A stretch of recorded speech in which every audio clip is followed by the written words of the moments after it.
पे बताया गया। अब देखिए हमारे लिए जो पेपर पॉइंट ऑफ व्यू से इंपॉर्टेंट है वो है दोस्तों आरटीआई। आपको पता होना चाहिए आरटीआई होती क्या है, बहुत ही जरूरी है दोस्तों आप लोगों को आने वाली लाइफ के लिए भी।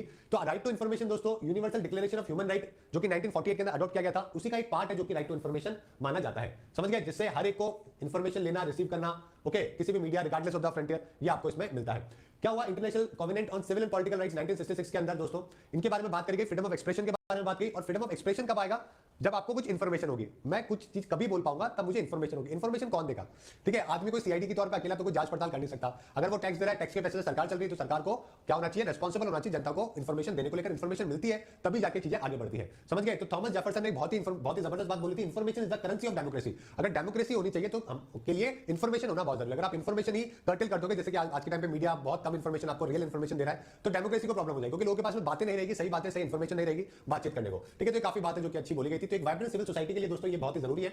इसी को लेकर इंडियन पार्लियामेंट ने राइट टू इन्फॉर्मेशन एक्ट 2005 है जो कि पारित किया।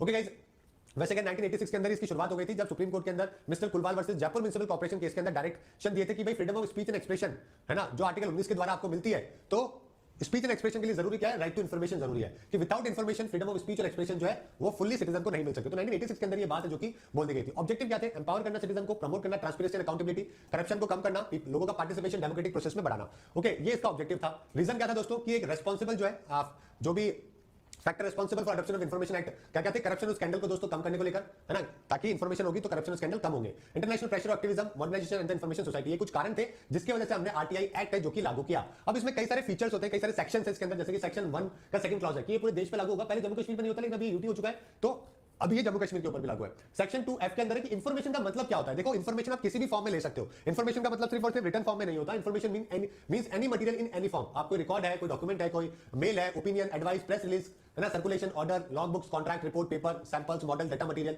कोई भी इलेक्ट्रॉनिक फॉर्म में या ओके किसी भी फॉर्म के अंदर जो है आप ये एक्सेस कर सकते हो। समझिए मेरी बात, किससे लोगे इन्फॉर्मेशन, पब्लिक अथॉरिटी से लोगे। ये प्राइवेट अथॉरिटी के ऊपर लागू नहीं करते। अगर आप रिलायंस को बोलोगे कि भैया मुझे इन्फॉर्मेशन दो, है ना, आपके लोग यहाँ पे कितने काम करते हैं, कितनी उनकी सैलरी है, क्या फलाना ढिमकाना, तो रिलायंस बोलेगा चलो निकलो यहाँ से, ये गवर्नमेंट बॉडी नहीं है। तो गवर्नमेंट जो बॉडी होती है, जो पब्लिक अथॉरिटी होती है, वहीं पर आप इन्फॉर्मेशन ले सकते हो, क्योंकि वहीं पर आप टैक्स के पैसे दे रहे हो, सैलरी आपके टैक्स के पैसे से उन्हीं को मिल रही है, गवर्नेंस उसी वजह से हो रहा है, ठीक है। सेक्शन 2 है राइट टू इन्फॉर्मेशन के अंदर ये भी बोला गया है, जैसे कि मैंने आपको बताया कि एनी पब्लिक अथॉरिटी, समझ गए, तो उनका काम work, document, record, notes, extract, certified copies, है ना, सैंपल ऑफ मटेरियल, ये सारी इंफॉर्मेशन, कोई फ्लॉप किसी भी इलेक्ट्रॉनिक या फिजिकल या फिर आप पेपर फॉर्म के अंदर आप ये ले सकते हो इन्फॉर्मेशन, ठीक है। इस पब्लिक अथॉरिटी का मतलब क्या होता है, जो कि संविधान के द्वारा बनाई गई हो, पार्लियामेंट या स्टेट लेजिस्लेटिव के द्वारा लॉ बनाया गया हो और नोटिफिकेशन इशू किया गया हो दोस्तों किसी अप्रोप्रिएट गवर्नमेंट के द्वारा। समझ गए मेरी बात, तो ये पब्लिक अथॉरिटी कहलाती है। जैसे कि पीएम केयर फंड है, उसको लेकर बोला जा रहा था कि भाई ऑडिट करवाइए, एक्सटर्नल ऑडिट करवाइए, ये करवाइए, तो गवर्नमेंट ने ऑडिटर जो है ना, उसके अंदर ऑडिटर वो भी अपने ही लोग रखे हुए हैं ना, उन्होंने ही इसको निकाला। तो लेकिन एक फ्री एंड फेयर ऑडिटर की बात करेगी तो पीएम ऑफिस ने रिसेंटली तो मना कर दिया कि ये कोई प्राइवेट पब्लिक बॉडी नहीं है, ये तो एक प्राइवेट बॉडी है।